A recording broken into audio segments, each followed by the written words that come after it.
Piece of the planet, you know what it is? A decent banjoko, it's one world. It's one world, and it's a West Side. You know what I'm saying?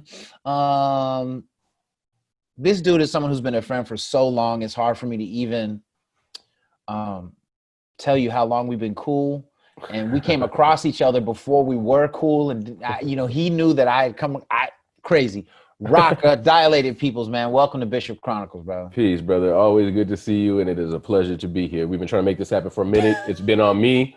I think I flaked on this every weekend for like a good year and a half, but here we are today. It's all right. We here, bro. That's what's important, man. No, it's family. I appreciate it, man. It's always love. Man, there's so many things that I could talk to you about. There's so many things that we will talk about, there's hip hop, you know what I'm saying? There's jujitsu, you know what I'm saying? Right. And there's just like art and the way that like life evolves and your life evolves as a human being. Just to let people, just to give context for how we first came across each other. During the LA riots, I went down to LA with DJ Qbert, Mixmaster Mike, DJ Apollo, Alex Aquino, some of the Knuckle Neck Tribe dudes, and Honey Dip. Yeah, Honey Dip and Crazy Legs. Legs, yeah, absolutely. Yeah. You know what I'm saying? So we came down and there was a Zulu Nation meeting. I'm from the original Zulus in the Bay. Shout out to all the original OGs, Pause, Polo, you know what I'm saying? All the original dudes that was a part of that. And, but none of them were able to go to LA. So we went to Hex's place right off Melrose. Back in the day, LA was still burning. Like the riots were kind of over, but LA was still like largely on fire and things were intense. And Zulu Gremlin was there. That's when I first met Zulu. No, I knew Gremlin before, but we went to his place. And it was at Hex's that there was some graffiti writers in the room. You know what I'm saying? That was hip-hop shop on Melrose. At the hip-hop shop. That was actually the first meeting of the West Coast Rocksteady crew. That's true. That's what that was. It was the first meeting of West Coast Rocksteady crew where Legs brought down people from the Bay. Yep. A couple people, Zodak and Severe. I think a couple other people came up from San Diego. Mark Love, I think, was there. Maybe so. No, Mark wasn't there. Mark wasn't there yet because Mark was Zulu, but he wasn't Rocksteady. That's right. I saw him like the day after. He was around, but he wasn't at that meeting. But he was not at that meeting. He was around. You're absolutely right. He was around for sure. Because it was at the hip hop shop, so there was that big meeting, and then everyone hung out everyone was in town for a couple of days, and that was crazy, bro. That was crazy. And I knew you as a writer then as the Bishop of Hip Hop, like the Bishop of Hip Hop. I didn't know a decent bunch of jokes. I just knew the Bishop of Hip Hop, like you know what I'm saying, like what's up, Bishop of Hip Hop? You know what I'm saying? I didn't know should I call you Bishop? Like how do you short?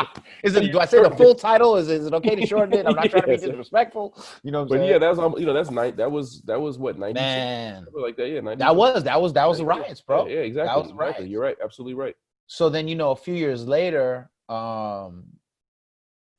Encore goes to LA to record something, and he comes back, and I'm already doing jiu-jitsu at Half Gracie's, and he's like, "Hey," I'm like, "What's up?" He calls me. He's like, "Hey, there's another guy that raps and does jiu-jitsu down in LA, man. You guys need to connect, man." I'm like, "Oh, word? He trains for real?" He's like, yeah, he trains with like Halio or something, you know what I'm saying? I was like, "Who is he?" He was like, it's Dilated. And I was like, no kidding, right? And I didn't even know that when I met you and Ev there. I don't think we were dilated at that time. You weren't dilated, and that's the thing that's crazy. That's like you know what I'm saying? Yeah. Like it was some years before I realized. I was like, oh. You know what I'm saying? Prequel, you know what I'm saying? Got that prequel, you know? So, I mean, man, just for those, because these times are so volatile, can you tell me what you remember from the LA riots of that time and the role that hip hop was playing in your life?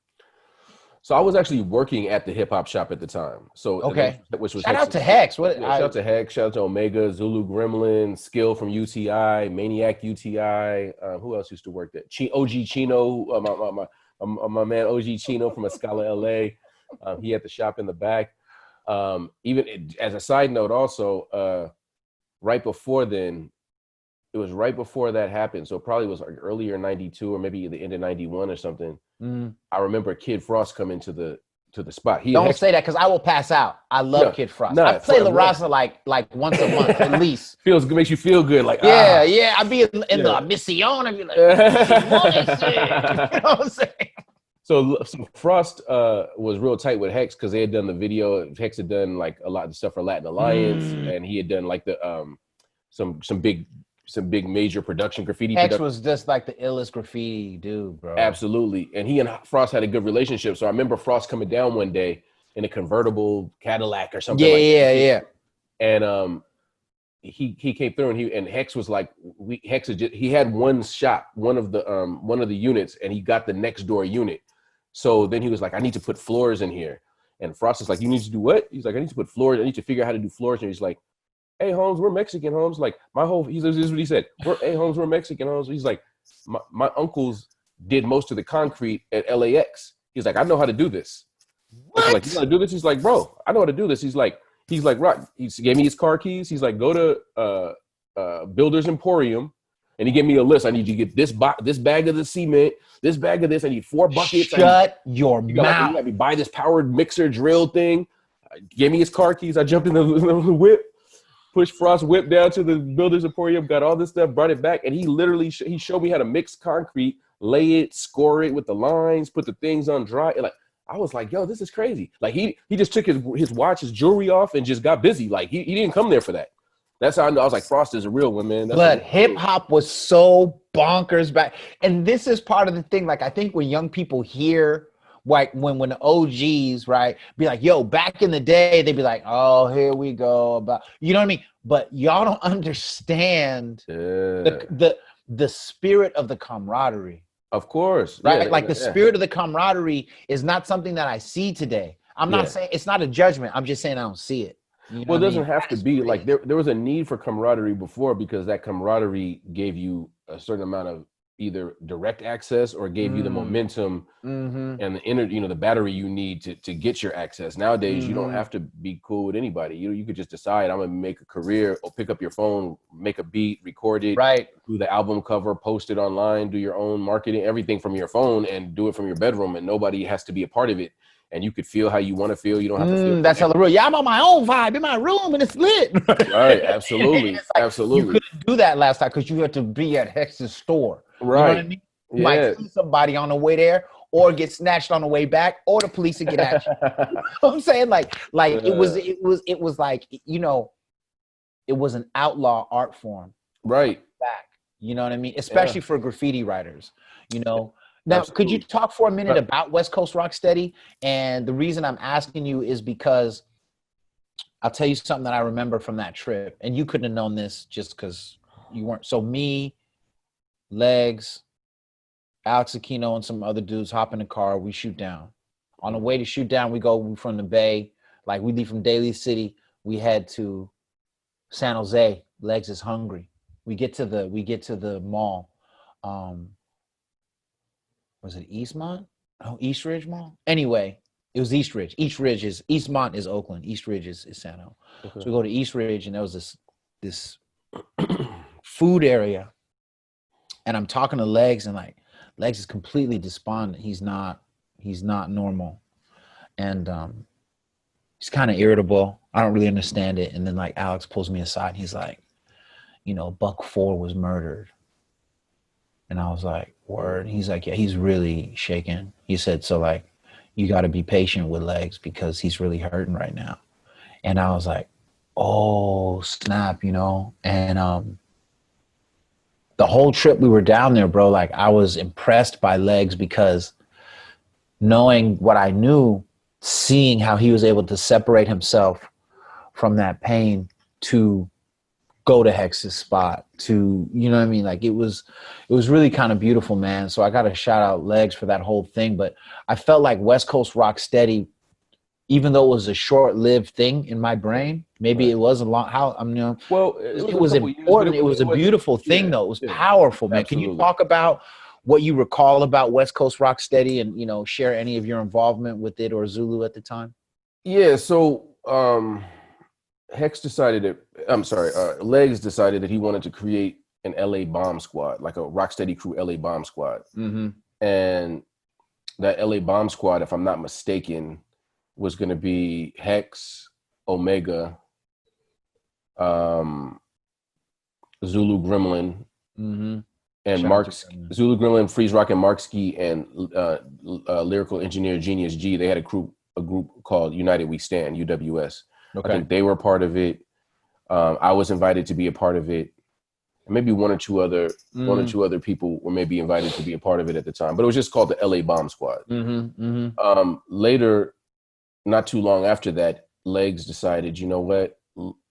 I want to basically I want to expand Rocksteady Crew. Mm-hmm. Like and bring a community element Mm-hmm. to it as well. I believe. I think that was from it, and still have it be about what it's about, like at its core, but have the family element connected to it. To be able to spread it, to propagate it, to whatever needs to happen. Mm-hmm. So he created the West Coast Rocksteady Crew, West Coast chapter of Rocksteady Crew, or West Coast Rocksteady. Yeah. And that was obviously you were invited to the first meeting, so that would have included yourself. Yeah. But it was Alex Aquino, the whole Knuckle Neck Tribe. Yeah. It was at the time it was called the DJ Shadow. Not Shadow from Quantum, but the DJ Shadow. Yeah. Later became Rocksteady DJs. Right. Hubert, Mixmaster Mike, and Invisible Scratch Pickles. Yeah, and which eventually formed into Scratch Pickles and other things as well. But the three of them together, Mixmaster Mike, DJ Qbert, and DJ Apollo, they were part of a group called FM20. Which was like shout out to Nim and Harrell. H2O. Yeah. FM20 was like a kind of like a dark rock rap. They were like they were kind of like the Bad Brains of hip hop. Yeah, they brought it all together. It's the only way that I could, you know what I mean? And that's a good way to describe it too. I mean, right now it would fit perfectly with what's going on with Fairfax culture and all that stuff. Talk about people being literally 20 years ahead of the game. That's probably how I would describe it. And to have Mixmaster Mike, Qbert, and Apollo as your band and have them called The Shadow and you're called FM20. Come on, man. That they were a part of it. Dilated was called Fatliners at the time. Babu wasn't in the group yet, so we were part of it. I think some people from Beat, like Rhetmatic and some of the Beat Junkies. Yeah. Like I said, Knuckle Neck. And then you had people from San Diego, like Zodak and Severe from Top to Bottom crew. Saki, graffiti artist Saki. I remember him. I remember his name. It was like a pretty big collection of like some really some really solid people in the scene on the West Coast that were making moves. Even going up as far as like I don't know if there were any, to be honest, I don't know if there were any of that generation West Coast Rocksteady crew members in the Pacific Northwest. I know there were Rocksteady crew members for sure. They were getting busy. But as far as from this movement, but I do know that eventually Mad Child from Swollen Members was put in, and he's from Vancouver. Right. All the way, obviously, up north. So it spread pretty well, but it's ultimately, it's a vehicle that needs gas, Man, come on, bro. So unless you're gonna be able to either put the gas in the tank or retrofit it with some solar panels or do something else to fuel it, right? It's not gonna move. And I think at a certain point, a lot of people started to feel like maybe what am I doing in the space? Like I'm not a dancer, I'm not this, I'm not that. And it seems to be still very dance centric. And so I think that maybe led to some of that. There are a lot of people that just joined, they just wanted to put it on their resume or to have a notch on their belt or whatever. Have a patch on their jean jacket. Yeah, and they didn't want to contribute either. And I'm sure that was irritating for Legs and people like that actually there were bro. Come on, literal blood, sweat, and tears were shed to make this happen. And you see other people that are just happy, like they graduated and made it because they were invited into something. You know what I'm saying? So I think there was a lot of that. There was some in family bickering that happens in a lot of organizations but ultimately I think it was just, it's one of those things where it was good people that were brought together. It lined up right. And at the end of the day, of those people, certain members are still as connected or maybe even more connected than they were back then. We're talking right now. We talk more now than we did then. Come on, bro. Like, look at, what I mean? Like, dude. And so it's really it's part of it. Because I'm always trying, Bishop Chronicles is always trying to document and highlight kind of the lesser known jewels inside the evolution of West Coast hip hop. You know what I'm saying? Like, you know, I don't have any hatred for the East, but I'm from the Bay, man. And you know what I'm saying? It's Bay to LA, you know what I'm saying? You know what I'm saying? Like for real, I'm all about West Coast hip hop. And it's not because I have a problem with the East or any other region. It's just that I'm from here. And as much as we like to talk about whatever happened in Bronx River, that's not more important than Compton to me. That's not more important than Hex's Spot to me. That's not more important than the roller rink where I first met Eazy-E and NWA at in Richmond. You know what I'm saying? It's got the same reverence in my heart. You know what I mean? So when I get to talk to people like yourself who were really in the mix from LA, you know, in the essence of it, I you know, I don't have this knowledge. Right. You know what I'm saying? So I appreciate you sharing. Absolutely. Now, I have a podcast a few episodes back, and I need to send it to you. It's called Hip Hop is a Weapon. Okay. And it's all about the idea that every element of hip hop has always had the potential to be weaponized against the state. And of all of those elements, that graffiti itself is my, like, because as someone who's not a writer, as someone who's never been a bomber, I was a tagger who got up decently, but I've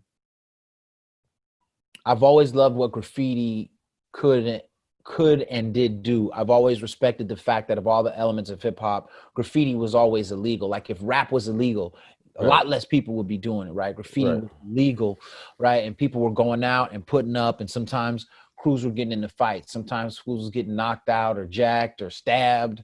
And you know, there was some dark side to it, but I also recognized that this is what people did to get up. This is what people did to share their art, to share their vision of their art. Can you tell me, when you were young and in it, you know what I'm saying, what was driving you in your graffiti? Well, graffiti is an interesting element of hip hop because some people don't consider it an element of hip hop. Which I disagree with personally. What do you think? I think it depends. I think it is an element of hip hop, but I don't think it's born out of hip hop. Agreed. So, in other words, there are generations of graffiti artists that came from the 70s that listen, like you go talk to Scene or you go talk to, you know, some of the real OG guys. They were listening to Motown. They were listening to rock, exactly. Because hip hop wasn't even his thing yet. You know what I mean? So a lot of them were listening to metal, like AC/DC. Right, exactly. Or they'd be listening to Al Green, or they'd be listening to some old anything other than whatever. Yeah, exactly. Right.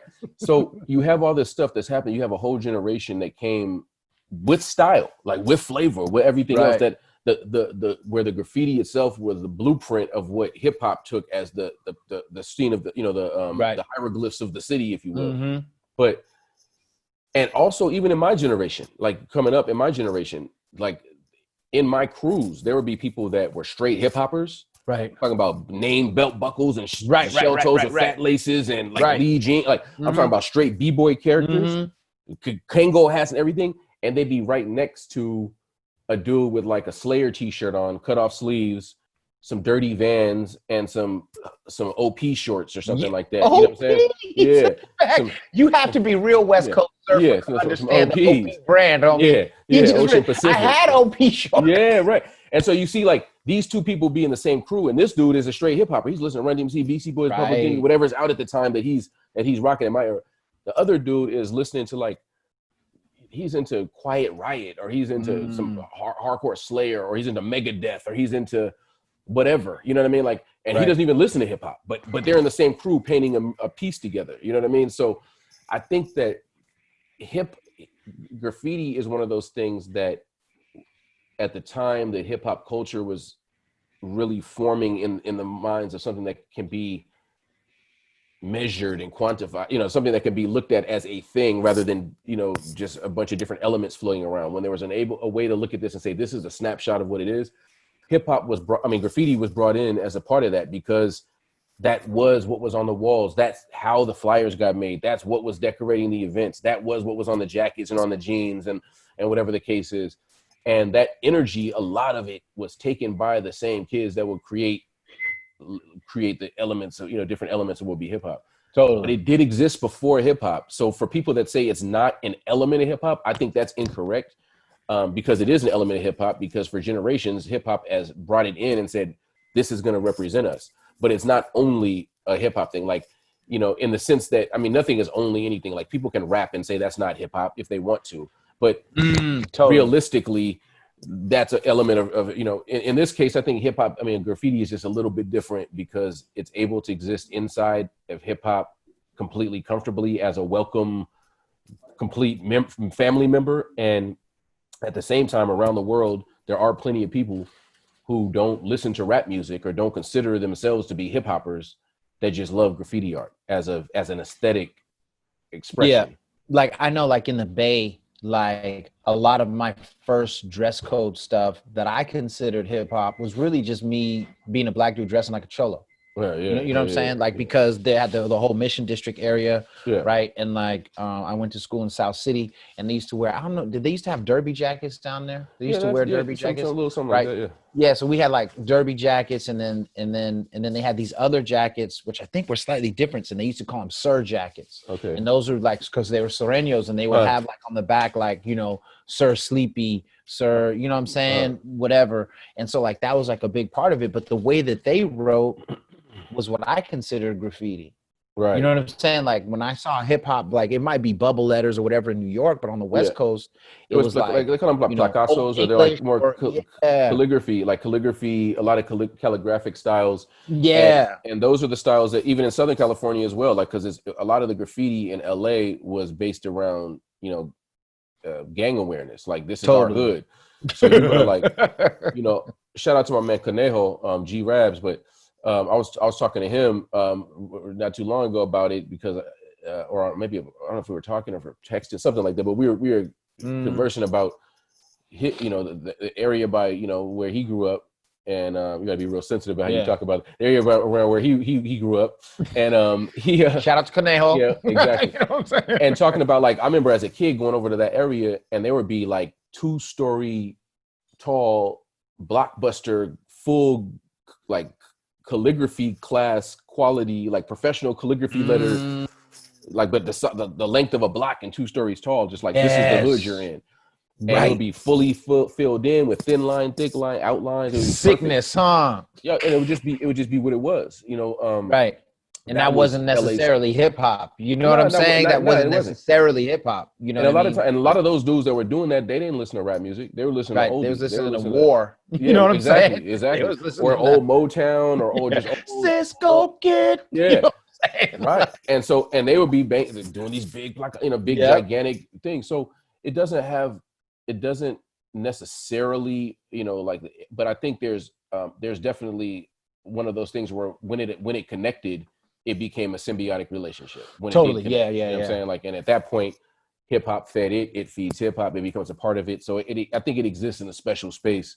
I don't argue either way. Like, if someone says it is an element, it absolutely is. If someone's like, it's not, well, it's not only an element, like it does exist outside of it as well. Now, do you, where did okay, so hold on, my last graffiti question is, I really feel like I've said in that hip hop is a weapon thing, that a lot of the people who bomb traditionally right now, like let's say your name is Hex. Right. Okay. That right now, right, that it would be kind of dope if every bomber stopped using their traditional name and just bombed causes for a while. Right. Like, you might be Hex, but right now you're education. You might be you might be Hex, but right now you are hunger. Right now you are nonviolence. You know what I mean? Right. And so that graffiti writers coast to coast or globally, like, shed their names for a while and bomb causes that they care about. Well, when you go to other countries, you go to Europe, you go to parts of Asia, South America, Central America, you see that a lot more. You see people out there just bombing causes, bombing phrases, bombing messages, getting the messages out there, and using the walls as the canvas to do that. You know, in America, especially, you know, around the world too, but in America especially, a lot of it has to do with fame and brand and everything else before it gets to message. So right. that's part of it. But there are people here making strides too, making moves, and I think that things are changing slowly. I think I think artists are starting to realize the reach of their work because there's so much media coverage everywhere now. A lot more work is being seen. That's true. You know, there's a lot more opportunity to do work and to get stuff done for content. Yeah. And so I think people are starting to be a little bit more like, okay, if it's a song, I could keep saying my name and how dope I am, but I could also start talking about the things that are going on in society. Even if it's not just bombing the cause, if you have the time to write something, put the cause and then put your name too. If you feel like you need to put your name also, then put your name too. But totally. Make sure that you know, I think that's how you give back, and you don't just look at society as something to use for your own devices. And you have an opportunity to benefit society, if you know, and express the redeeming value that could be found in that type of stuff, besides the obvious artistry of it or the expression of it. But there's actually some actionable things that can happen with it if it's you know, properly activated or weaponized or whatever the case may be. Now, you know, there's a lot of songs that I love from Dilated, and there's a lot of songs that I love from, you know, from your solo album.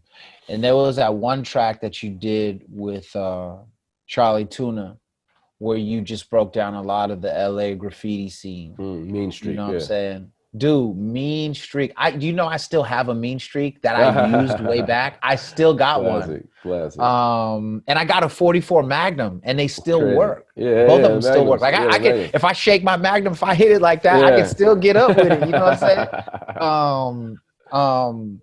Can you tell me about the creation of that song? Because I love it. I play it all the time. LP produced it, and he like flipped the colors beat, which was just bonkers to me. Can you talk about that song, man? Yeah, it was kind of crazy. I wanted to do a graffiti record, and I didn't think that the LA graffiti story had been really broken down. Like, you know, obviously people sprinkle little elements here and there, but it wasn't really celebrated on a hip hop community cultural level like a lot of the New York scene is celebrated. I think there was, if I'm not, I could be wrong about that, but I think the song is called End to End Burners. But there's a record that Company Flow did where, you know, LP's original group. That's right. And it was called End to End Burners, and it was basically like a record like giving a shout out to a bunch of like the New York scene that helped Big Just basically kind of get, you know, cut his teeth and get his chops in the graffiti scene. And so that was always in the back of my mind. Like, I would love to do something like End to End Burners, but for LA. And that was such a song, man. I mean, I remember when I heard Mean Streak, I was like, no, he didn't just take the colors beat and flip it with new drums. Yeah, it was crazy because LP, I think, and I could be wrong about this because it's been like 10 years now, but if I'm not mistaken, I think LP sent the beat to Ev for something. Right. And then Ev was like, yo, you should, I could be wrong, but I think Ev was like the one that was like, yo, you should do this one. You should do something with LP. And then I was like, yo, you know, it'd be ill. It's colors. It's LP. I always want to do this End to End Burners thing. I want to do this graffiti thing. Like, let me. And so I started writing it. And then I called Charlie Tuna and I was like, yo, listen to this. I was like, I need a hook for something. He's like, for what? I was like, I need a hook for this song. He's like, what is it about? I was like, it's a graffiti song. I was like, I got the first part. And like, whatever, I kicked the rhyme. It turned out I ended up rewriting it or something, and a lot of it was like kind of like on the spot, like just parts in the studio, like just chopping it, you know, freestyling kind of. But the first time I kicked it for Charlie, I think it was like 8 bars, and I ended with like Ben Baller was tased, Tuna wrote Chicagoism. And Tuna was like, that was Chicagoism. Right. Like, he's from Chicago. He moved out here and he was a graffiti writer at Chicagoism IBM. And so he's like, oh, you know, oh, man. Oh, yeah. Okay, hold up, homie. I got you. And so he hit me back a few minutes later with the hook, and we laid it down. But I do so many push-ups to that all the time. You don't even know me. Like, the crazy thing was it's a 3-verse song, right? Like that song's a 3-verse song. There's actually a 4th verse to the song. But it was too and to be fair, it wasn't like I recorded a 4th verse and then just cut it out the record and made the record shorter. Right. But as I was putting the beat, like I said, I didn't write it as like a song. I wrote a bunch of scrap papers, napkins. I'm just freestyling. I'm kicking, you know what I mean? Like, to get it in there. And so I ended up having like, I think the song was already like 5, 6. I don't know. It was super long at that time. And LP and Ev called me separately, like, yo, we got to try to figure out how to like shorten the song. Is too long, like, you know what I'm saying? Yeah. And so, and he was like, it's too much, and I'm like, Right. I'm just kicking, I'm just doing what I'm doing. And he's like, it's too much. So some kind of way I was like, you know what? And I ended up doing another rewrite, which ended up being closer to like 3 verses, 3 with a bunch of minutes other, or whatever. like not rewrite, a re-recording of it. And then I was like, you know what? Let's just leave it like that. Like another day, I'll do like a remix and work on these other. But yeah, there's more to the story that didn't even make it into the record. I love that, and like, you know, it's always important for me that I mention any songs that tell the West Coast stories. You know what I mean? Of because, you know what I'm saying, you know. Plus, like, I gave Dream rest in peace a shout out. Dream from Oakland, rest in peace a shout out, and Dream from LA. They're both Dream. You know, I mean, it's crazy. Both of those brothers, man. And we lost both of those brothers, and they were, you know, from my understanding, they were cool with each other. Like, they didn't have any problems with each other. Man, Dream, the Bay Area Dream was one of my favorite people. You know, I used to go to Billy Jam used to throw these parties at his house, and like, if you got invited to Billy Jam's parties, it was a big deal. You know what I mean? And Dream was always there, and he would never talk to me ever about graffiti. As soon as I came, he's like, Bishop. He was like, he'd give me a hug. He'd be like, so I was reading speeches of Malcolm X, right? And like, he would just like, man, like, he would like never. And you know what, man? The only other person who was like that was Tupac. Tupac never talked to me about hip hop. Like, we talk. He'd be like, we'd be talking. I'd be like, yeah, man, I heard so and so got a show at the Stone. And he'd be like, for real? And he'd be like, have you ever read Revolutionary Suicide? Right. I'd be like, what? And then you just start talking. So like, we almost never, he and I never, you know, same with Dream, man. Dream was amazing, bro. He's a good, excellent. You know, I only got to meet him one time, but I'm a big fan of his work. Shout out to my man Spy from Irie Nation. Like, I think that's how I met him. If I'm not mistaken, Spy might have introduced us.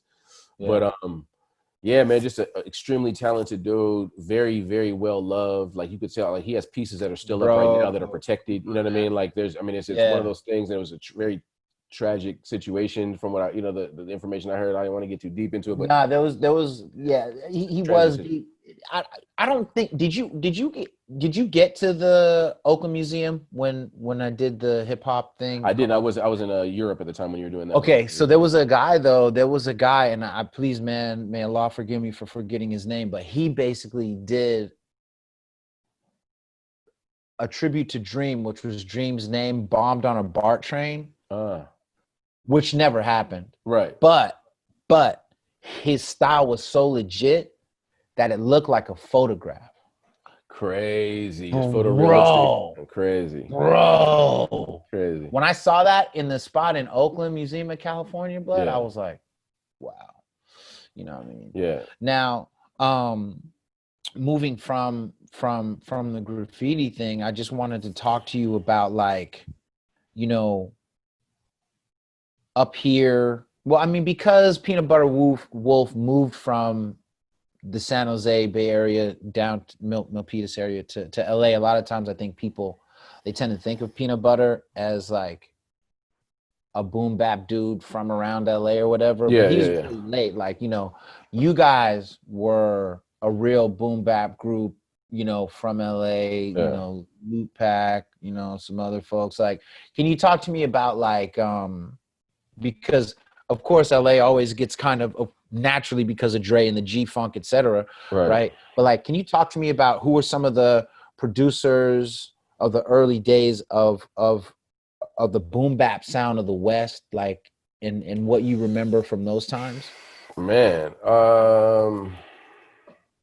as far as that sound goes, I mean, you had people like Broadway, who was producing with Exhibit, obviously E Swift from the Licks. E Swift. Yeah, you can never. You talk about boom bap producers. Swift. Hey, do you remember when he rapped on King T's record? Of course. No, he raps on a lot of Alcoholic stuff too. Like, but like, that was before Alcoholics, right? Yeah. That King T, Swift, the man in the mix. Like, when I heard that, I was like, oh my God, E Swift is a savage. I was like, I didn't even know he had it. Yeah, that's my family. That's the brother right there. So he was making moves early, you know, making things happen. I mean, even though I think he's originally from Ohio, but Alcoholics represent West Coast, represent LA. Same with Muggs, like coming out and bringing that Soul Assassin sound. You have people like what's his name, Skate Master Tate. You had just crazy people that you wouldn't even hear, like the names you don't even hear that much now, but they were around at that time, like really, you know, making some things happen. And also it wasn't like people had like some drum machines back then, but it wasn't like it is now. You know what I mean? It wasn't like the same, you know, you had, I mean, DJ Lethal, you know, Jay the Record Turner. You had, Lethal, man, you taking it back, bro. you had people, Ralph M, you know, Ralph M was making boom bap beats on that SP. Who else was doing it, man? There were a lot of Baker Boys.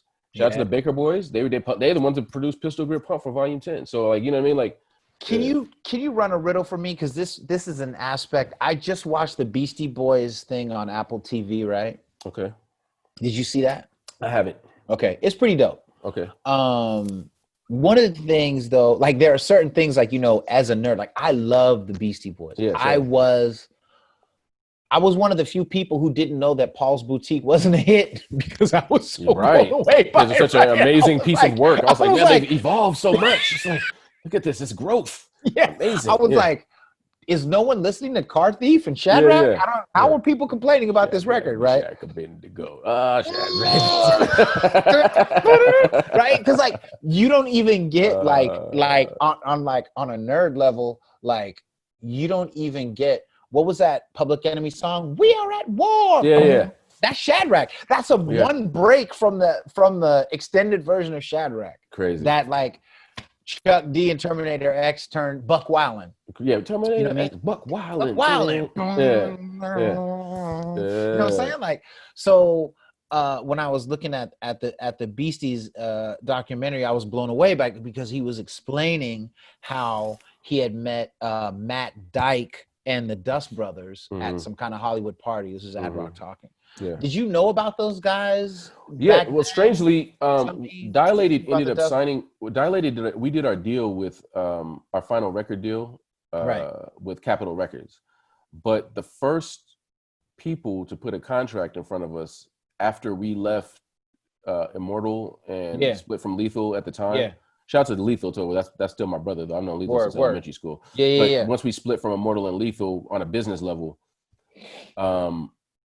we were already hip to Dust Brothers because of their work with the Beastie Boys. Yeah. And the first people Savage production. They reached out. They're like, "Yo, we just got a record deal through Disney. Disney gave them a record." Yeah, that's right. That's right. I remember Disney had a hip hop label. Yeah, and they basically gave Dust Brothers a deal, and Dust Brothers offered us a deal. The very first deal we had, the numbers weren't right. We were like, we waited a long time. You should have seen your face.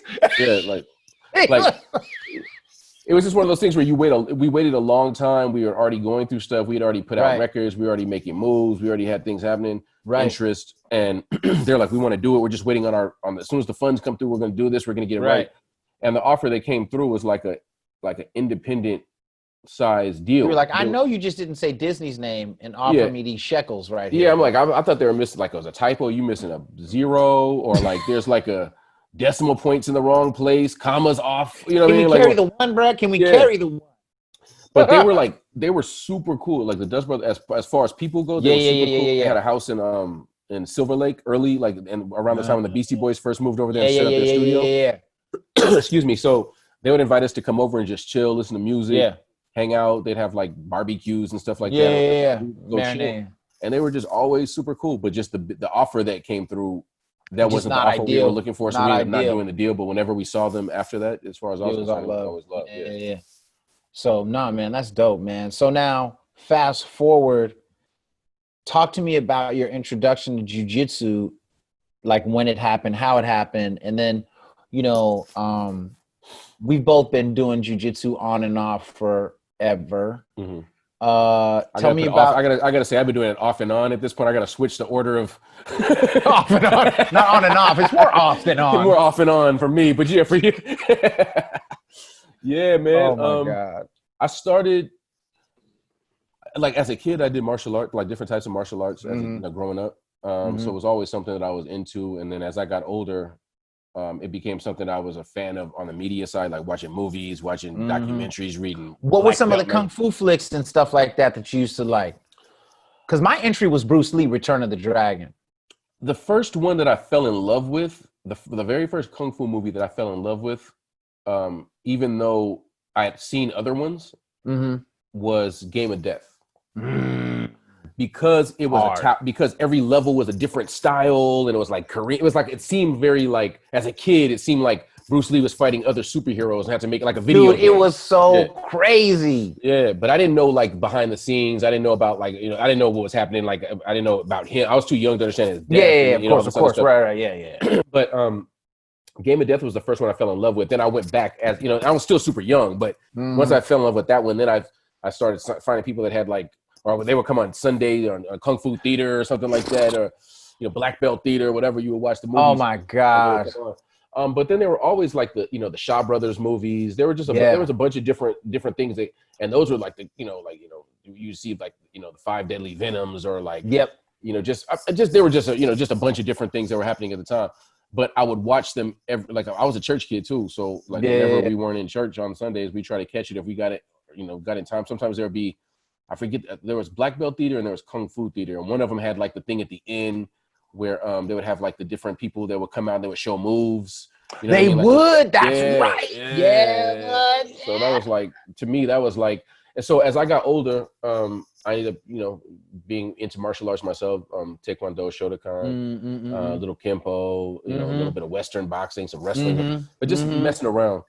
And then later on in life, UFC 1 came about. Right. And that was just like, I just wanted to watch it. Like I didn't know what was popping. So I watched that and I was like, oh, that's crazy. UFC 2 came about.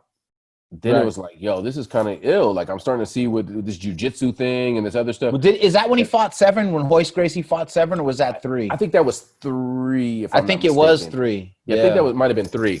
But it was the second one that came out. The second time I saw Hoist, my homeboy that lived in Torrance was like, yo, he was like, you know, a little bit smaller. He was a lot smaller, not a lot smaller, but he was like a smaller dude. And he would always be like, aggro, let's go wrestle, let's go scrap, let's go spar. So I'd be like, all right, I would just throw him around the backyard. You know, my homie, shout out to my homeboy Glenn Floho, my man G Wiz. But I would just flow my man DJ G Wiz around the backyard. And then one day, like, he was just like, and he didn't want it for a while. Then one day we were watching like UFC 2, I think. And he's just like, yo, let's go in the backyard. I was like, huh? Like that was weird. Like, again? Now you really? All right. Like, you know what I'm saying? And the dude, like, I could tell already, like, he was still like, he couldn't do what he wanted to do, but I could tell I was like, hey, what was that? Right. And so he's like, yeah, I'm training with the Gracies now. They have a school in Torrance right by my house. What? I'm like, what? Is that what's up? So anyway, he ended up inviting me to come down for a free lesson, like a free introductory lesson. And from there, I like after the first lesson, I was hooked. Like just the very first class. How could you not be? Yeah, I was like, as soon as I walked in, also what was crazy was like I walk into the you know, through the front doors, and there's like the welcome desk right there. Yeah. And this is the old academy right there. You know, the one, the original one, the original one, original Torrance. But yeah, the original Torrance. Oh, geez, if you deal with jiu-jitsu, old school Torrance, bro. He was there. You know, exactly. That was there. You know what I mean? When Haleo was like walking around, like, oh, what's this? You know what I'm saying? Exactly. That's what I'm talking about. So I look over to the left, and I'm like, I see somebody like kind of like, you know, elbows on the counter, like talking to the person there in a gi black belt on, like, and I'm like in line, like I don't know, I'm waiting to like sign in or like to say I'm here, like I don't.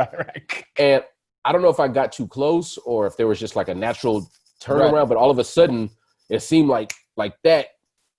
Hoist Gracie was like in my face, like it was Hoist. I didn't know he was like leaning over, like I was behind him in line. He was like talking to the person, and I guess I don't know if, like I said, I don't know if I was too close or if he was just ready to go anyway. Right. But he just like stood up and turned right around, and it was like, I'm like, oh, this isn't what I didn't. You know what I mean? Like, let me just, you know what I'm saying? Hopefully this, like, it was just like an immediate, like, wow, this is why I'm here. Like, you know, you go into the lion's den and you happen to just turn around and like face you went into the forest and you saw Yoda.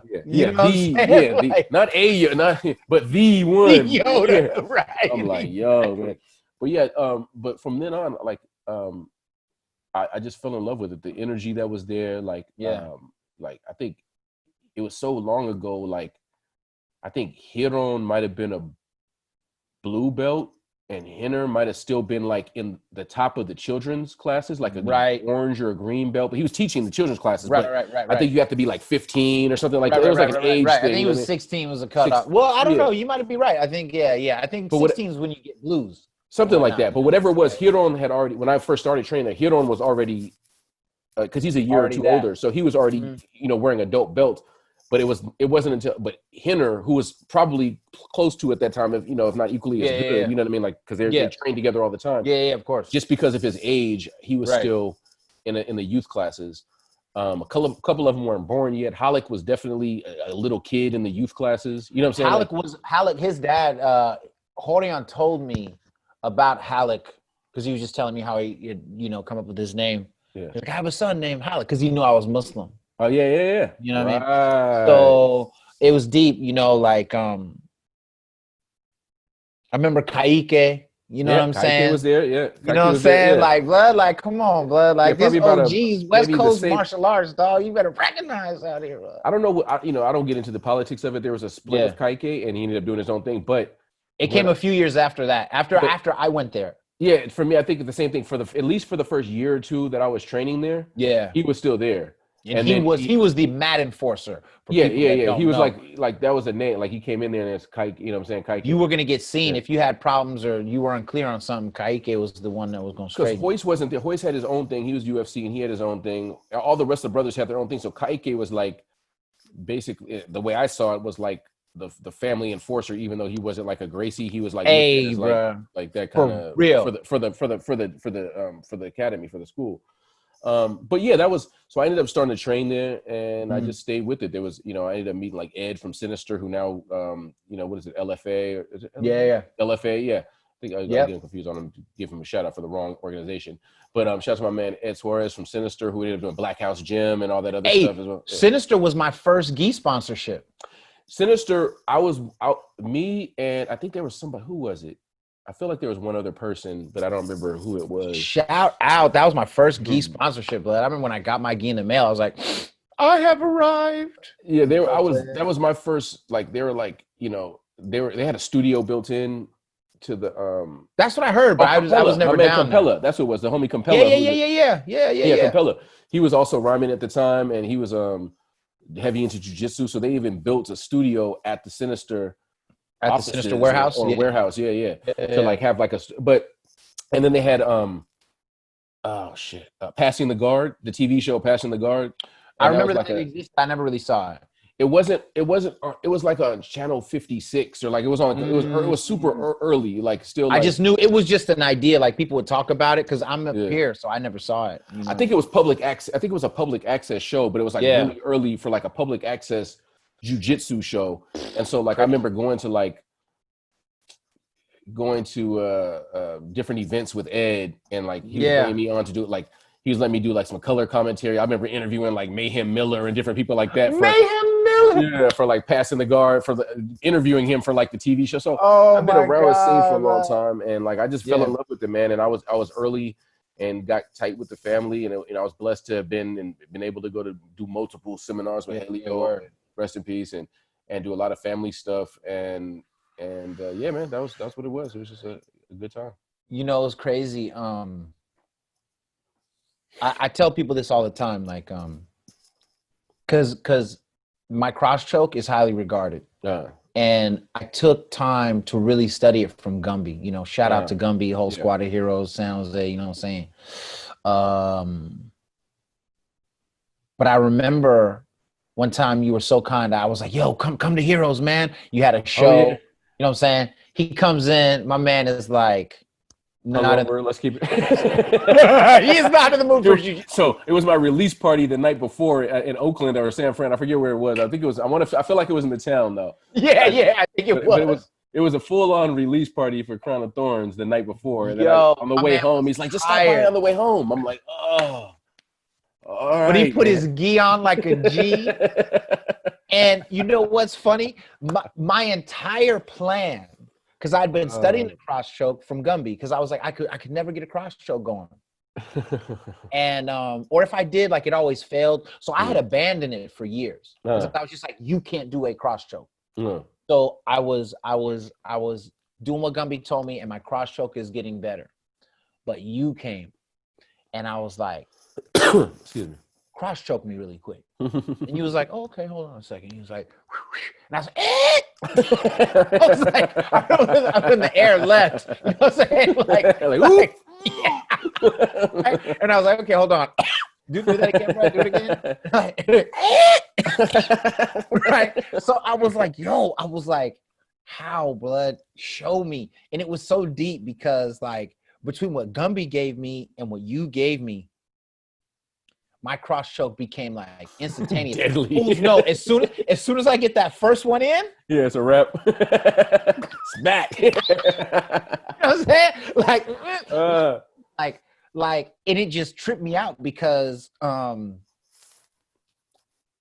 remember meeting Helio for the first time. You know, Hiron was a green belt, and he was my main translator for the interview. I just found that cassette tape. Crazy. And you know, like to realize in that moment that like from Helio to Horion to Hiron to you to me, you know, like the details of that technique, you know, from you and from Gumby, you know, from the details that Half gave to Gumby and Gumby figured out on his own, the details that, you know, came to you. And then it was really nuts because a few years later, Hallett comes up and I take him to Heroes and we were sparring, man. He like cross choked me into the next millennium. But it wasn't just that he cross choked me, because that was kind of to be expected. Yeah.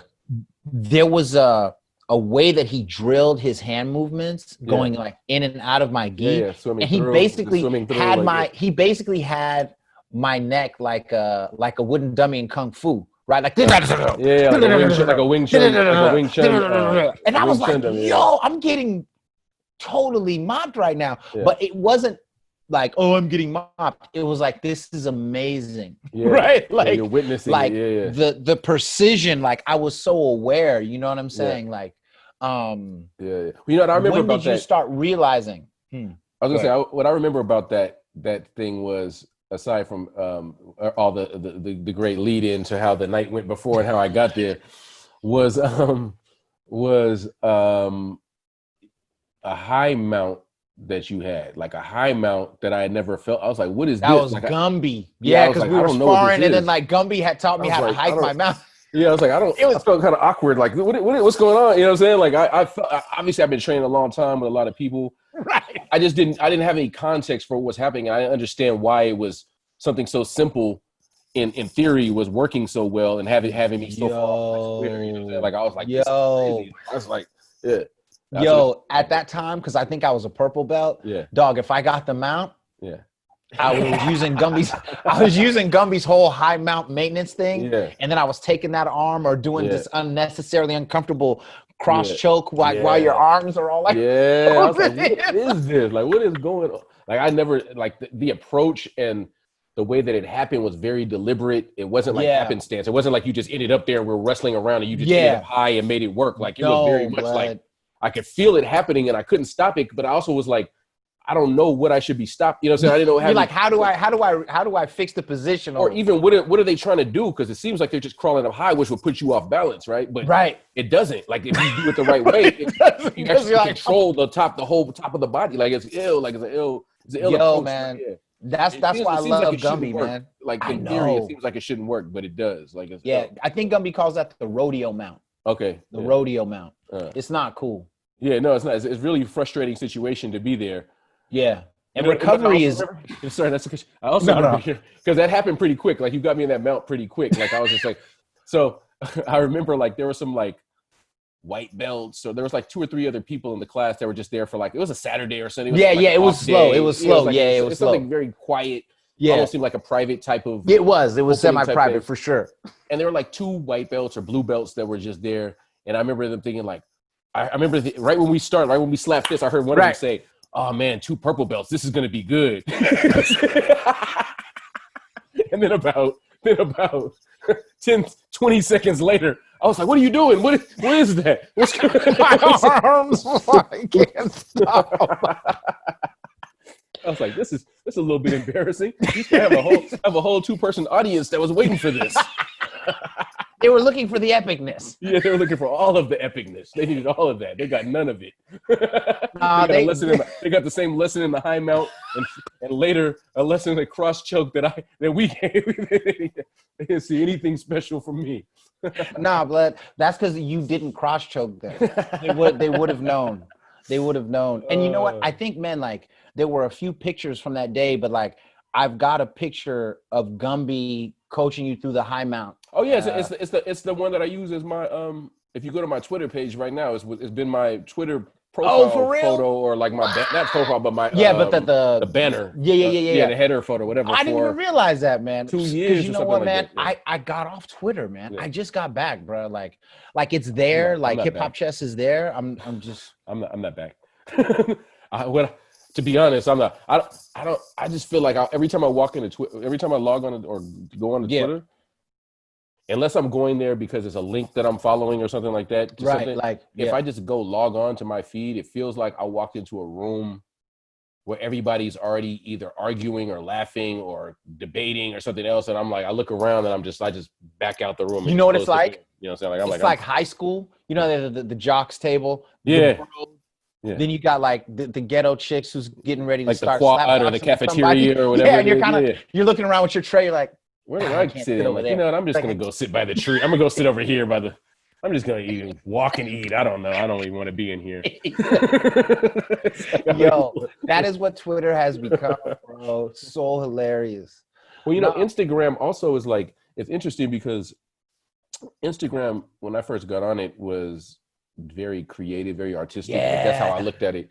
And now it's like it's very political, and you get a sense like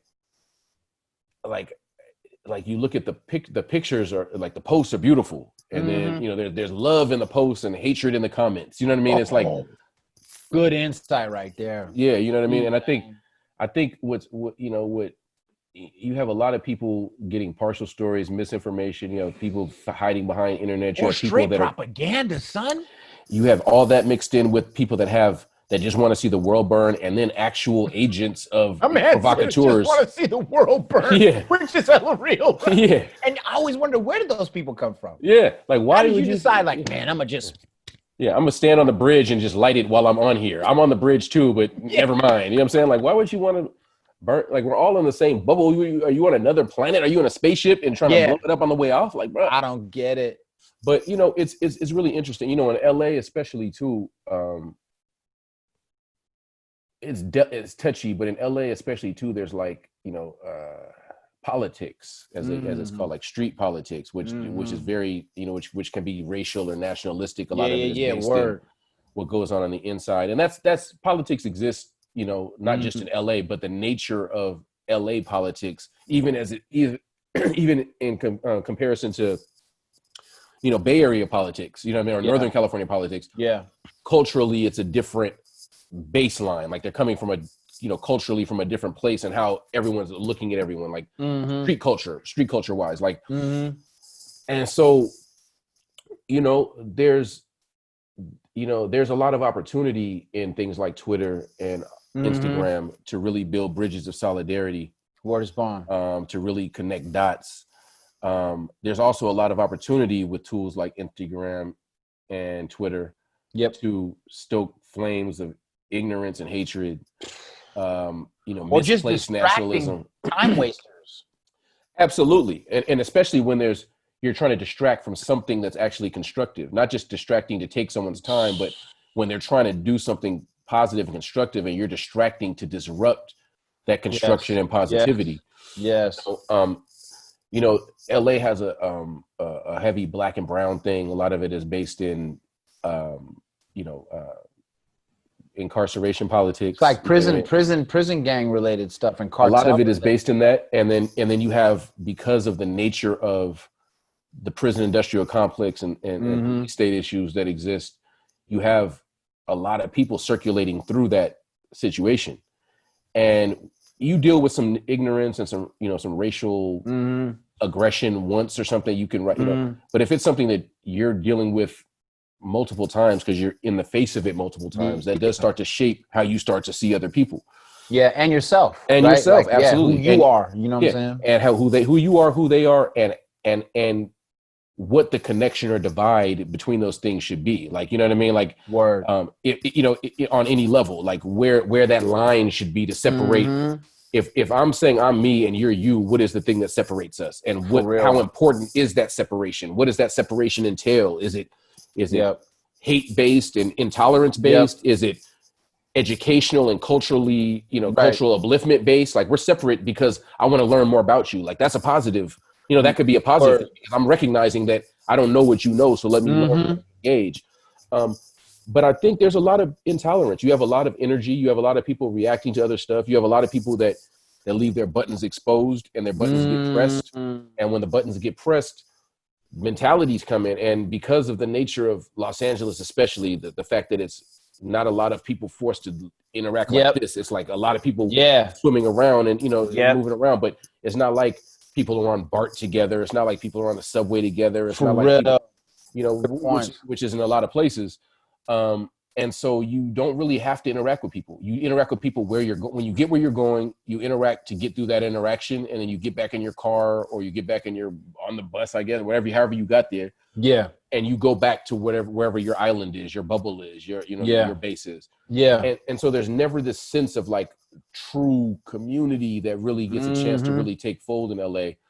And even inside of communities, I think it's also important to know that, there's some really important conversations that are happening right now that, I could look at everything that's going on right now, with what's happening in the streets right now.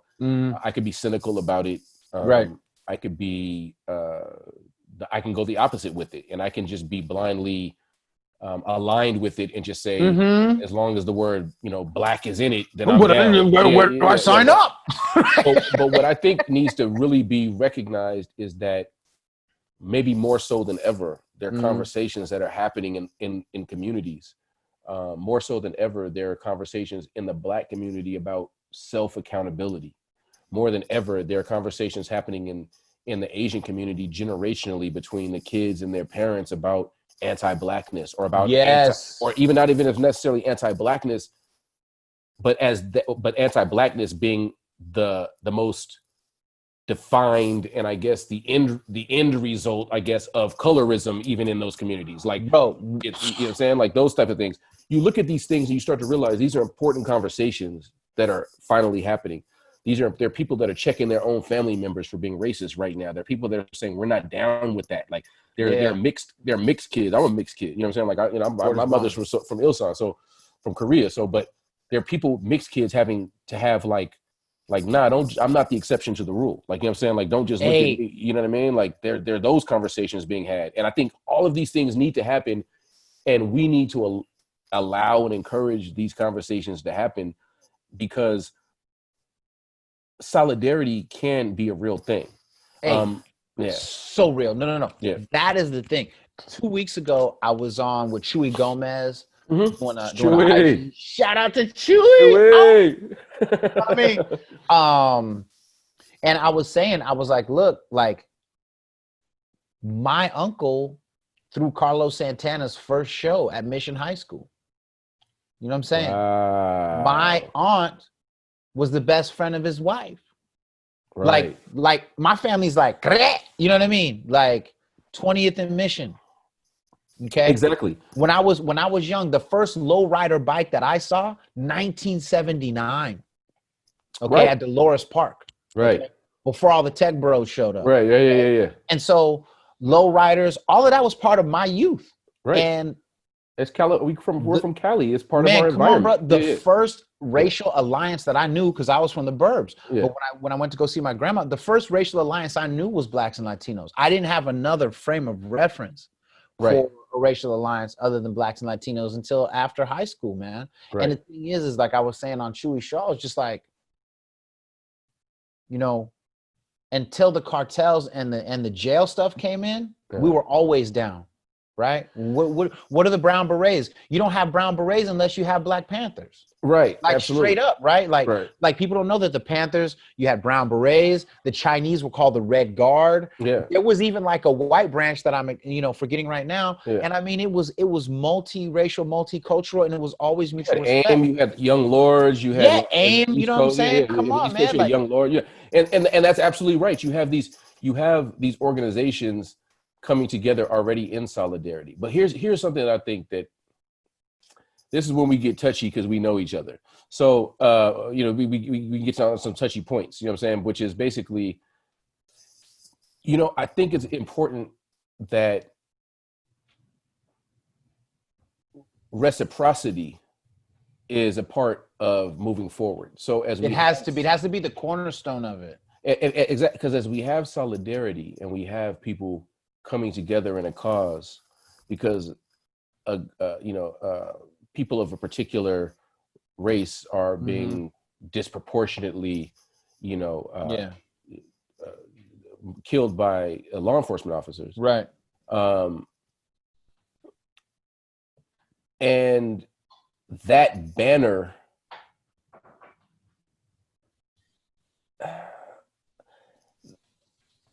make it plain. That banner becomes a Black issue rather than a humanity issue or a social justice issue. Word. But you still have everyone respond, not everyone, but you still have other communities response. A very diverse and powerful response, even in communities that historically haven't had you had like East LA for Black Lives Matter, which isn't like, in modern times, that's not like the biggest Black community. You know what I'm saying? Shout out to Boyle Heights. Yeah, Boyle, shout out. Exactly. Shout out to Boyle Heights. You start to see that there's a sense of unity, a sense of solidarity, but we also have to be careful about a very strong sense of solidarity with the Asian community, with them really coming out and showing Black Lives Matter. A strong sense of community with members of the white community. I call it that way, that really understand the facts that are going on. But again, it's touchy, but we have to be careful to really focus on the understanding that these issues are going to affect other communities as well. No, it's a big deal. We need to stand in, we need to be prepared to reciprocate. We need to be prepared to make solidarity mutual. As people, sides of that coin, man. On both sides of that coin. And also, we also need to be careful not to make police injustice synonymous with, or simplify police injustice to the point where it's strictly a Black issue. Oh, no. I think that you're spot on. And one of the things I've been doing at Bishop Chronicles on IG is making sure, like, there was a young man named Sean Monterosa. He was killed, right? The Hammer. I saw you make that post. And I'm always like, right. And I put hashtag Brown Lives Matter. Right. And hashtag BLM. Because I'm letting you know, like, I see you. I'm with you. That's a lot of times that's the power we have. We have the power to reciprocate. We have the power to be respectful. We have the power to show that support in kind. And the solidarity comes from it not necessarily directly impacting me, but me recognizing that we need to come together to address this thing. Yep. But I just think and that solidarity has been there. You see people at war with their own fan bases, at war with their family, to say, like, Black Lives Matter in places where that's not popular to say. And it's and it can be dangerous. It can cause big rifts, generational rifts, absolutely. Street rifts, it could cause all kinds of issues. One of my young homies who I used to mentor, I saw him post on IG about, like, going back and forth with, he's Filipino, about with his pops, about racial stuff. And I was like, I couldn't do nothing but salute him, man. And that reciprocity, really has to be there, man. And I really appreciate that sentiment, because as we pivot from the initial emotional response to, and hopefully towards, a long lasting meaning, new understanding that reciprocity is imperative. It's Yeah, I mean, imperative. without it, it's gonna cause a blowback on the situation. Without it, it's gonna cause people to feel like unappreciated, Yeah. disrespected. Yeah. It's gonna make people feel like, I looked out for you and you didn't look out for me. So I guess Yeah. that's what it is then. You know what I mean? Like, Well, and that's easy to do without mhm. there being things to point to. And that's why, like, you put a post up about the brother that passed away when he got shot when they thought the hammer was Yeah. the Yeah. what's his name? Yeah. Yeah. Sean Monterosa. Sean Monterosa. Yeah. Yeah. So you put the post up saying that there's a march that's going on, Yeah. that's being put on, and we're showing. I've seen you put up things in jail, like where you're like, Yeah. with some of the Brown At brothers San saying, Quentin on hashtag the yard. on the yard, baby blues or whatever it is. Yeah, yeah. But if And you you're put like, in a decent Banjoco San Quentin, you're gonna see that shot. yeah. And Guard so, tower in the back. but the problem is that that's not sensational. What's Right. sensational is when somebody does something negative to somebody else. And one of the things in one of your books that I read, and I'm at a loss right now, so forgive me to know exactly No, where it's it cool. was in their book, but I believe it was in The Bobby the, Bruce in the Bronx. no, the small one, the first one that you Oh, did, the Lyrical Source Volume 2, West Side Lyrical Source Rebellion. Volume 2. I think Yeah, that's what yeah, it was. yeah, It could, because I'm not sure exactly, but I've read multiple yeah. books of yours. But there was a piece of yours that I always come back to, where you say, and this is paraphrasing, but Where judge a community by the best of their representatives instead of the worst yeah, of their instead of worse. Yeah, representatives. yeah, yeah, yeah. Something That to is that volume effect. 2. That is in volume That's 2. in volume 2, right? Yeah. Yeah. So that always stuck with me because I think that that's a big problem. When you look at the prevailing, people in power, Mm-hmm. who's in charge of the mainstream media, who's in charge of the Mm-hmm. school system, Mm-hmm. to a large extent, you're seeing the best of that group of people pushed forward as an Right. example of how the world was developed, how this Right. happened, how that will happen. They're not really, even the things that were really bad are either kind of glossed over or kind of condensed into like a bad incident. Right, right, right. You get the clip Over, note and then yeah, yeah. in an overall good line of things. You know what I mean? Right, right, right. And I think that to a large extent in our communities, we tend to not celebrate. We tend to we have a in a large number of occasions we celebrate the dynamic. Mm-hmm. Mm-hmm. Good or bad, we celebrate the dynamic. Anyone that was able to make it through, Right, right, right, right, right, right. on a good way, then hey, we can celebrate that. Mm-hmm. If they make it through doing something bad, then hey, it's some Right. Robin Hood type shit. We So be frame it it as kind of a so thing. be it. Right. Yeah. Right. And because there's so much nuance, because there's so much history, there tends to be like so. I just think that as we move, we have to be very careful with how we present ourselves. Mm-hmm. We have to be very we have to be very careful with allowing other people and other communities and other outside voices to confront us with accountability that we haven't confronted ourselves with. Ooh, crucial. Because what ends up happening is that's when the conversation turns into one person arguing technical points or facts and the other person arguing about something emotional, and it goes into an issue that we're talking about multiple centuries. And that's a real conversation that needs to be had, and there's real pain, and there has been 400 years, and these things are real. But at the same time, what's also happened is that we've been very careful to not want to check each other in public. This is true, man. But we also don't set the private meetings to check each other. You know what I'm saying? And if we're going to not check each other in public, to do it in private, but we don't have the relationships and the community and the bridges in place, or we're not using them to have the private conversations one-on-one with your brother or in a private forum with people, then we don't grow. We don't address the deficiency. We don't address. We don't fix. We don't. Yeah, I think that whole thing about our own accountability is crucial going forward. the best and worst thing I think about these times is that we're so excited about just that anything is happening, right?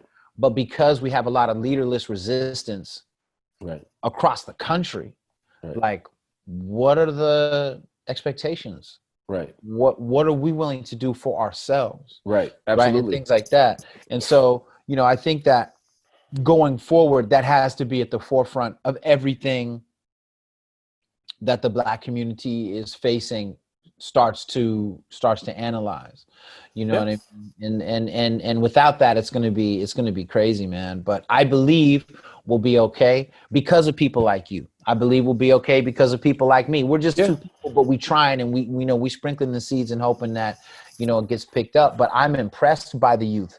So impressed by these young people today. I'm so impressed. Absolutely. By they're mobilized, they're energized, courage, how they use brave. technology, bro. Like, it's beautiful, man. And, you know, I remember being like, man, all y'all do is play video games and be on the phone. Next thing you know, like, time for some action. They out there. And I was like, yo, I didn't know you had that in you. What is going on? You complained about face tattoos and skinny jeans and purple dreadlocks for so long. You forgot that when the youth are properly motivated and positioned, like they're fixed on what they want to do. They're gonna make it happen. They're gonna cause the next generation to happen. The generation, you know, that's why it's not just an age thing. There's stylistic generations happening. That's a generation that comes up. It's like, nah, things have to change for whatever, and they make it happen. So you see that happening for sure with what's going on with in the world. I'm just very, like, I just feel like, you know, we're talking freely now. So you know, you hear conversations like, okay, you know, this happens, Black Lives Matter happen. Okay, what about Chicago?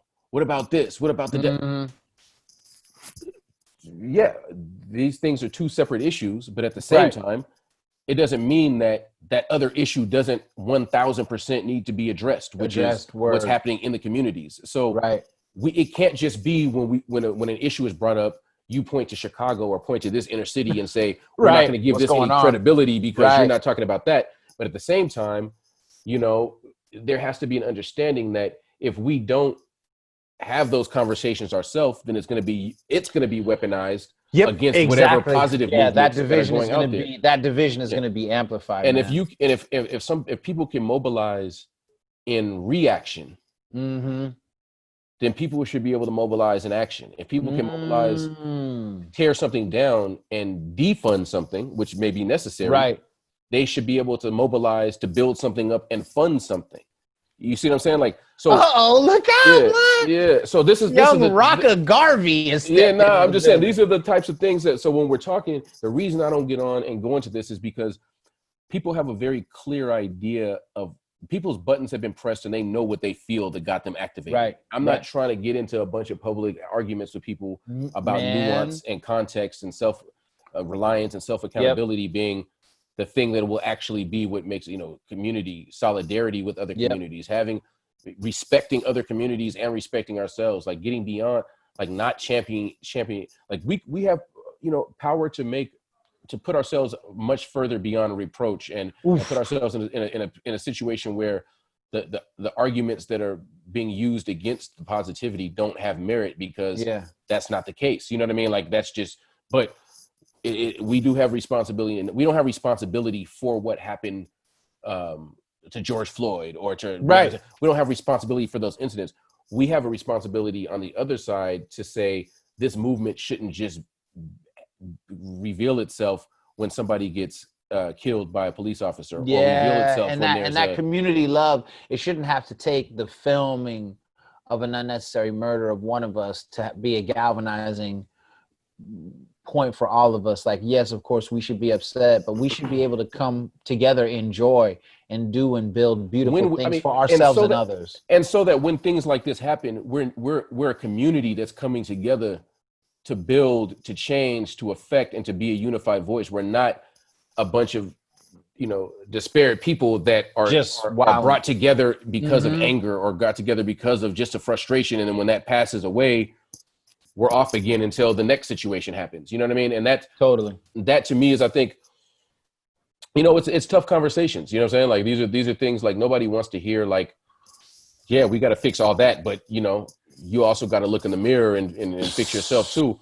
especially from outside the community. Like, Yep. so it's important if from outside the community is going to be inflammatory, that from inside the community, we respect somebody's voice enough to tell us like, yo, we got to fix all this. We got to stop No, police from without killing question. people.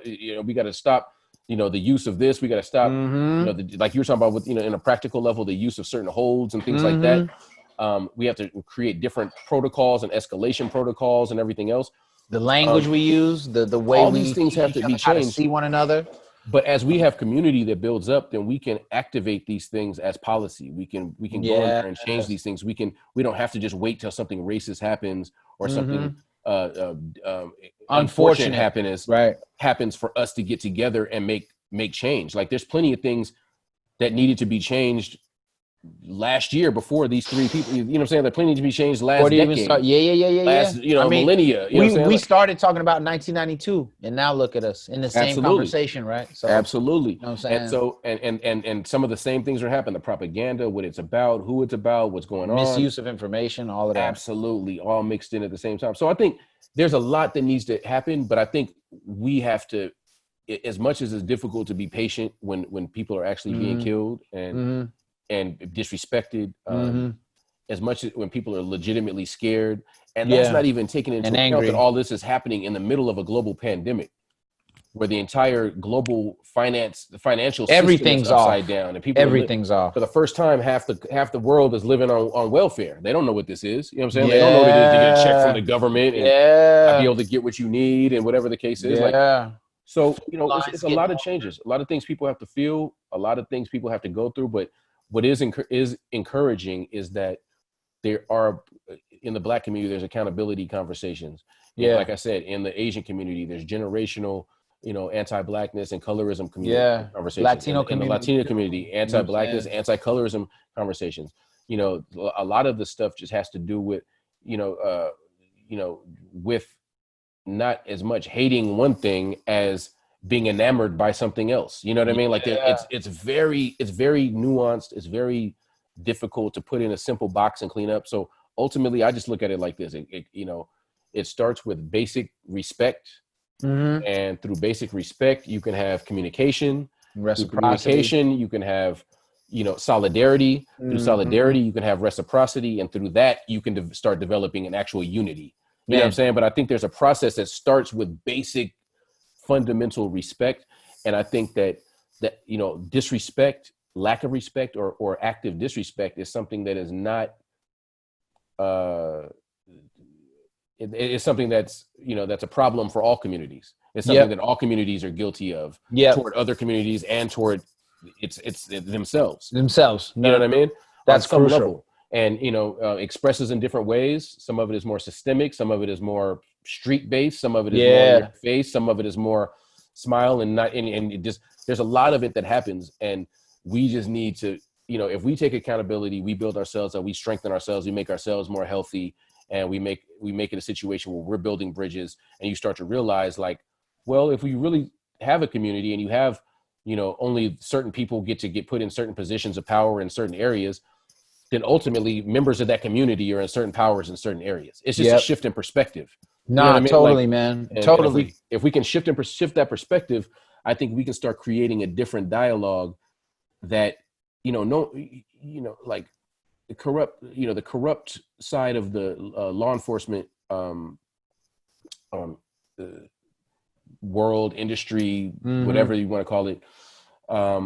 There's going to always be that.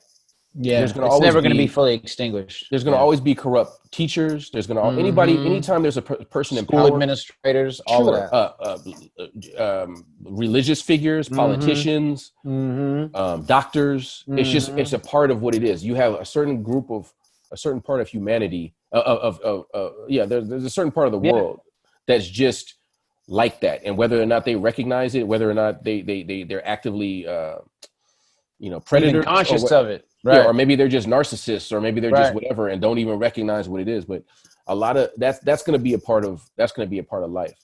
What we need to do is focus on changing things systemically. If it's a situation of policing, then we need to change systemic change to policing needs to happen. Like That's what I was talking about in that last video. You know what I Yeah. mean? Thank you for being on Bishop Chronicles, man. No, I appreciate it. I appreciate it again, man. I can't thank you enough, and for your patience in getting it done. And again, man, I thank you. Like, this is important. People that are watching this right now, you know, the news is a TV show. It has writers, makeup, wardrobe, Exactly. lighting, producers. They got commercials. It's just a TV show. And that's not where you that's not where you get the whole story from. That's what's going to keep you there for the commercial break, to sell the products, or to keep the views high. Just know that there's real people out in the streets of all backgrounds, of all cultures, of all colors, races, religions, whatever you want to, ages, all backgrounds, that are working toward a better world. And one thing to remember, when I look at, and I get disheartened by like these Instagram posts, and I look at dope pics, and the first thing I do is I look down, I see something racial or disrespectful or whatever. I got to remember, like, if I'm really, really doing the knowledge on the situation, there's 100 posts, 100 comments, but there's 1,000 likes.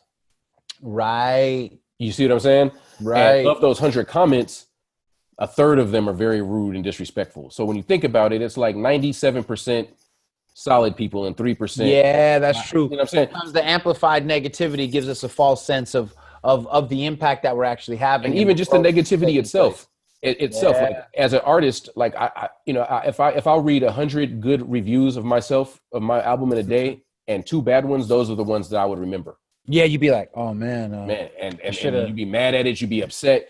And so just as people are going to just know, like, the vast majority of people are good people. They just want justice. They just want accountability. They just want to live and let live. Yeah. And as we work towards life, just keep that in mind. No matter what you see, there's going to be ignorance. There's going to be goofy stuff happening. Yep. There's going to be exceptions to the rule jumping out. Those things are going to be amplified. People are going to push buttons and say what they say, but don't fall for it, man. We're here together. We're on this bubble together. It's spinning. We got to make it work. So yeah, it's good to see. It's good to see the unity and the solidarity happening, especially in California, especially with the Black and brown. Yes, it's very good to see a solidarity happening with Black and Asian, and it's starting. You're starting to see the reciprocity. You're starting to see, even though immigration isn't strictly an issue. There's plenty of Jamaican, Haitian, there's plenty of Asian people all over people from Europe too. But in California, the stigma of the negative side of it is often people, and you're starting to see, like, Black people recognize that as a humanity issue and come out to support. You're starting to see like you said, for the brothers that have passed away, brown brothers that have passed away. You're starting to see respect and the acknowledgement in the same way, and the support. Black brothers and sisters pass away from other people. So we just need to keep cultivating that. And the ignorant people aren't going to see it, or they're not going to believe it, but it doesn't matter. That's okay. Just keep making it real. You keep diluting the hatred and the nonsense with this positivity to the point where we just wash it out, and that just is what it is. So, man, God bless you, and thank you for being on Bishop brother. Chronicles, Always, man. I appreciate you so much. Thank you, brother. We'll talk soon. Hey, this is the first real video interview for the Bishop Chronicles on YouTube, man. This is the inaugural. We're multi-media. See that? That's why we waited to the right time. To the dots connected. Stuff, boy. Congratulations, man, on everything too. Thank you. I appreciate it.